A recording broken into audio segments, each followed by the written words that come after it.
Good morning, good evening, good whatever time it is you're listening to this. I hope you're having a good one.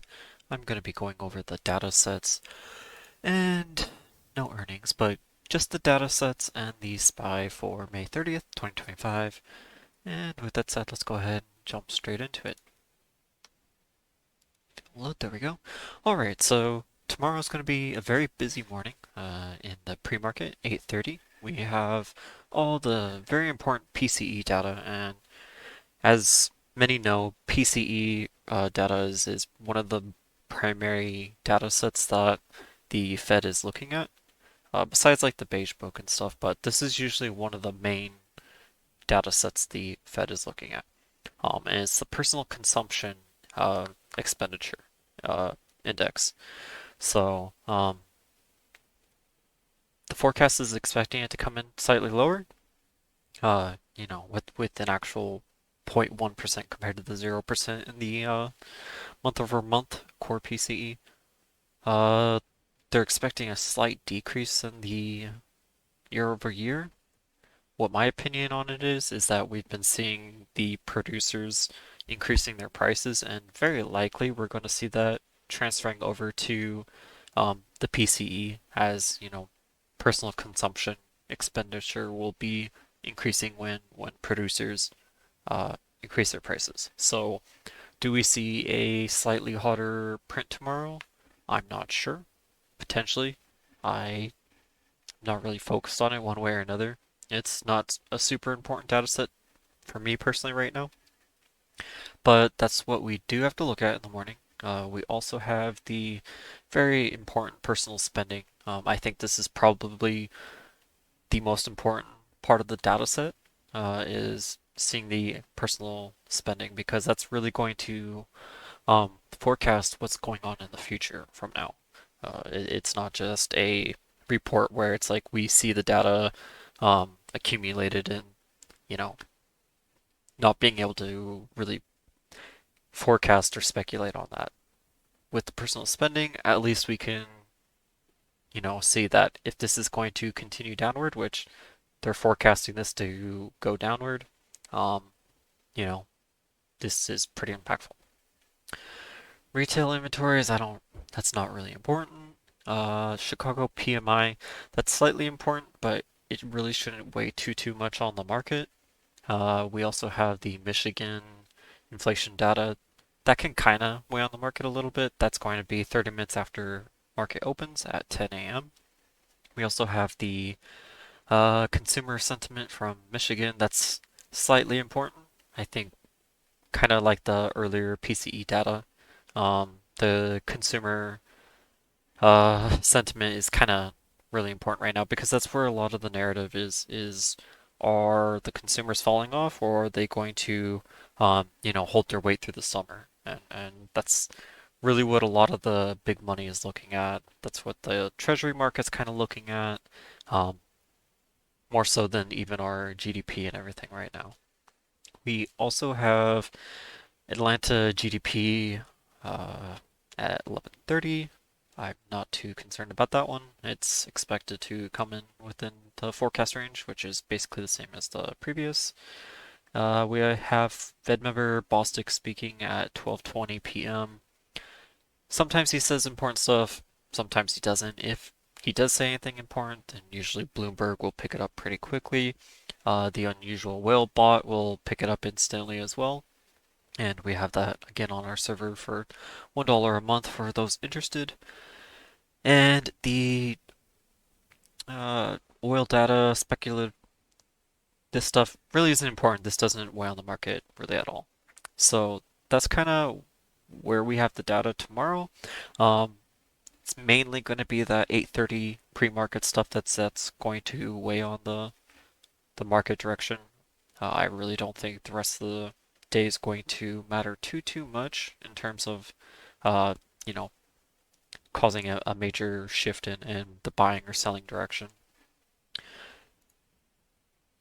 And before we get into the technical analysis, I just kind of wanted to highlight this process a little bit because I think there's a little bit of confusion of what's going on.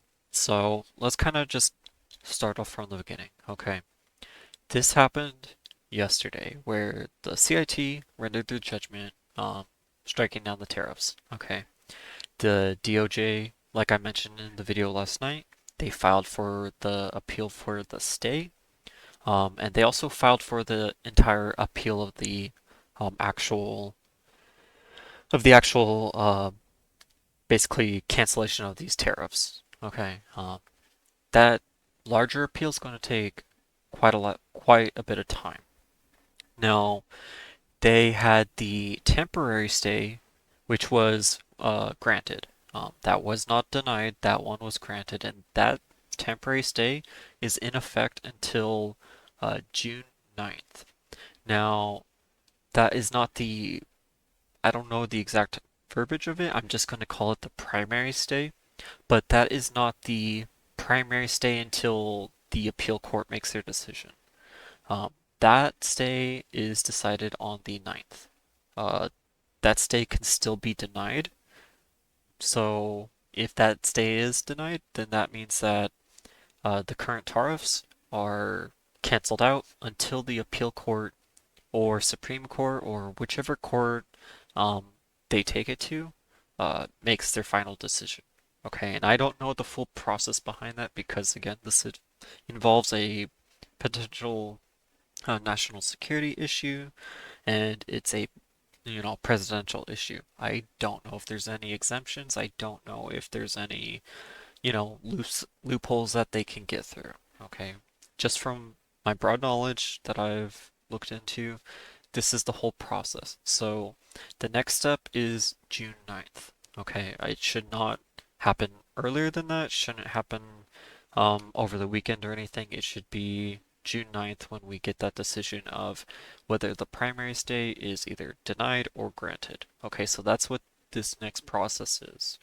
Um, but that won't be the entire appeal for the tariffs themselves. That's going to take months and months and months.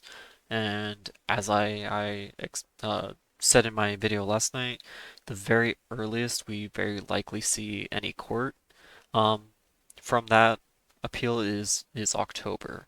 Um, Again, if there can be exemptions or something because this is a very important issue that I have no clue if another court can intervene in some way. But from what we know, um, everything's kind of in place until June 9th. I don't think that anything else is going to change until that time. But what this does mean, though, is that there's still going to be kind of a ton of uncertainty in the picture until we actually have a clearer view on the end goal appeal process of how those tariffs work. Now, Trump has said that if these tariffs do totally get struck down, and if there's some reason why he cannot implement the tariffs, he's going to do some sort of, I don't remember the exact words, but some sort of a tax burden to basically offset what these tariffs would have done. So, one way or another, we're still not out of the woods of these issues. So I just wanted to bring that to everyone's attention because I did receive a couple comments saying that no, this isn't how the process is going to work. From the knowledge we have right now, yes, it is. It's been going exactly as planned so far. So um, yeah, I just wanted to bring that to everybody's attention. That the tariff issue should be pretty much in place until June 9th. Just a quick reminder before we get into the technical analysis. If you've been finding value in my insights, consider joining my Patreon. For just $12.99 a month, you'll get access to my trades, courses, and powerful tools to help you grow as a trader. I'd love to have you be a part of our team and community. And it's less than 43 cents a day.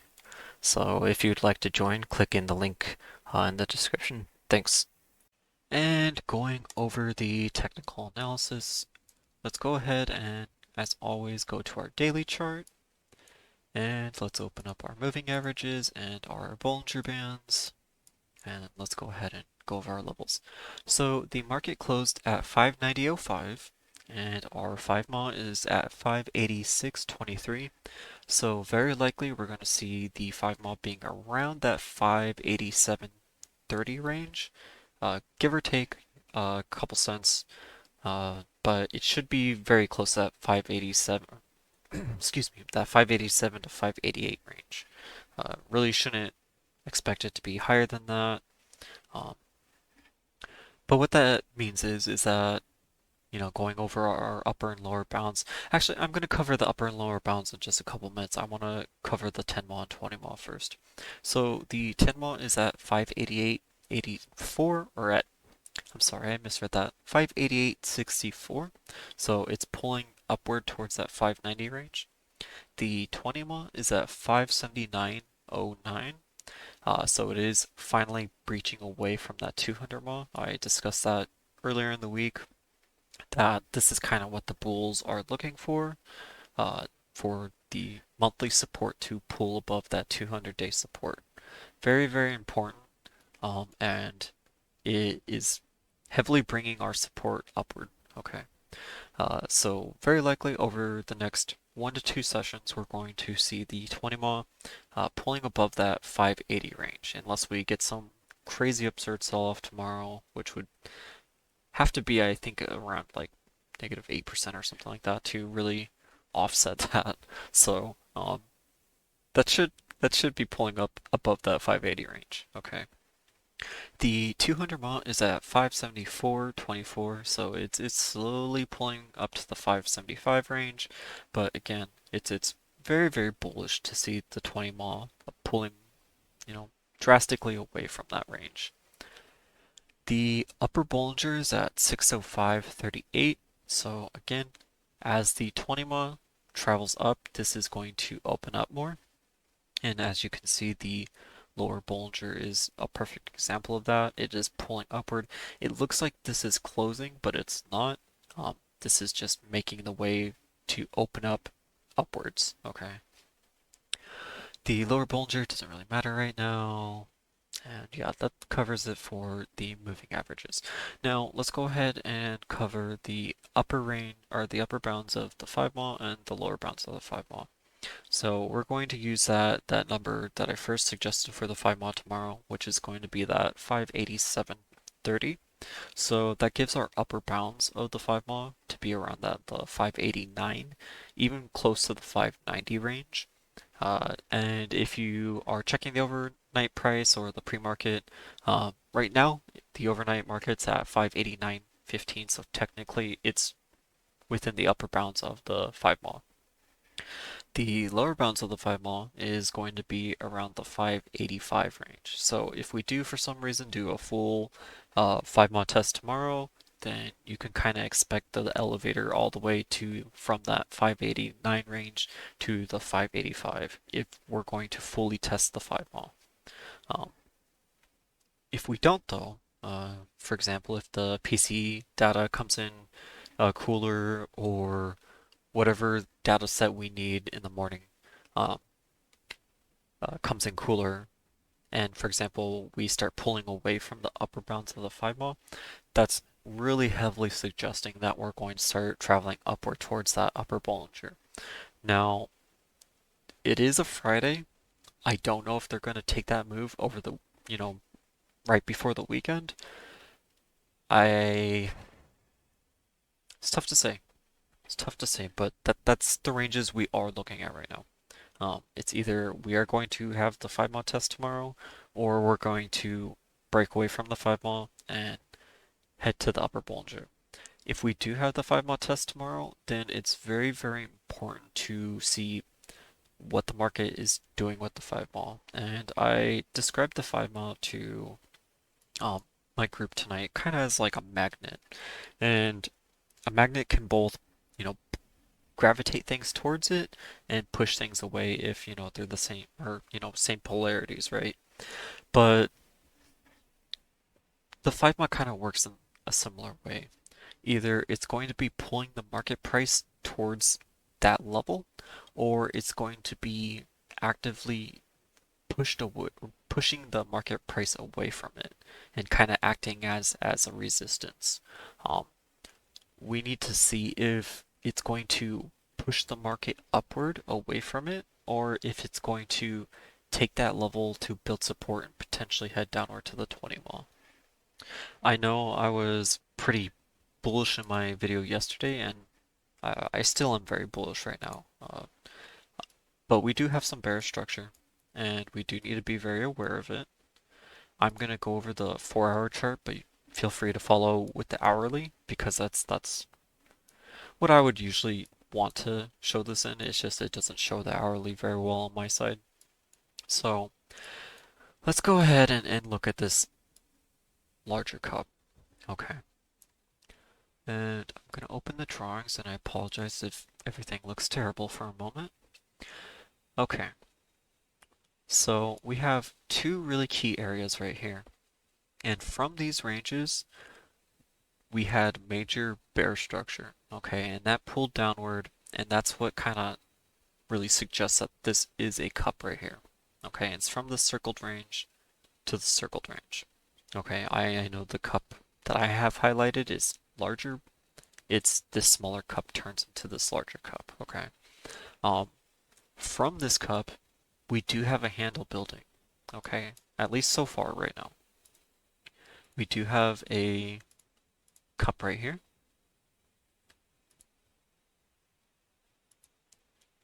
And I'm going to make that a little more highlighted so it's easier to see. And at the top of this cup, I talked about this in last night's video, but we could expect some bearish structure, and that's exactly what we're seeing right now. We're seeing that bearish structure, potentially giving us a handle to pull downward slightly. And what I'm looking for from this bearish structure is, are we going to make a large inverse cup? And I'm going to highlight this in purple so that hopefully you could see it a little differently. Or are we going to use this as bullish liquidity and pull upward and break above the selling channel? My expectations are we are going to see some buying kick in and break above this channel. However, the selling was pretty major yesterday.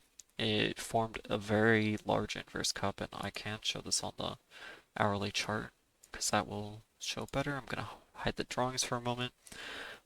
Follow my cursor for a moment, but potentially this can turn into a very large head and shoulders. That could be the left shoulder right there. That could be the head. And this can turn into a right shoulder. And from that right shoulder, this can pull all the way down to this gap of the 578. Well, what's going to be at the 578 range? That's our 20 mod. So potentially this could get very bearish while still being a very bullish structure. Okay, so don't discount this as a bullish structure just because we had a single day of selling. This can still be very bullish liquidity. And what this can also be right here is a double bottom. And how we know this is potentially a double bottom is you see these supports, and just go ahead and follow my mouse still. But right there, support, support, support, support. And if you were to draw a line, it would hold a channel. So potentially we're going to see this bounce upward and fill this as a cup. Okay, and if this fills as a bullish cup, then from that, and I will turn the drawings back on for a moment, we will delete that one. From this cup, we would expect a bearish structure to start forming in there and to build a handle again upwards. This can take a whole 1 to 2 sessions to do, so that's why I was saying this may not happen over the weekend or right before the weekend. This might be something where we see it happen more so Monday, Tuesday. I haven't checked next week. I can't talk next week's data sets yet, but let's see what the market does with this 5 mile range. That's the key right now. And let's not overcomplicate it. It's either we're going to test the 5 mile, and either from that 5 mile test we're going to bounce or we're going to break down. If we don't test the 5 mile, then we are going to start heading up towards that upper Bollinger, and from there we'll start seeing some of this bull structure build out and that larger selling channel get broken out of. Again, it's that blue channel. It's super, super strong, but you can even see this in without the drawings. You're starting to see that cup form and that handle form right there. Again, potentially this small little cup right here can form a tiny little handle, and then that can create the liquidity to fill back up to the 611. So overall, I'm still bullish. We can sell all the way down to the 20 MA and we would still be bullish because again, the 20 MA is above the 200 MA range now. Um, so technically this can get very, very bullish still, even though that um, if we sell down to that level, we're still in a bull market right now. The only thing suggesting that we're not in a bull market right now is the 50 MA. And again, that's 50 trading days. That's basically like a 3 month period. So the 3 month support isn't above the 200 mile range yet. So that's still taking some time. That will take some time. That's still going to take probably a whole nother month and a half to really start challenging that range on the 200 mile and fully break above it.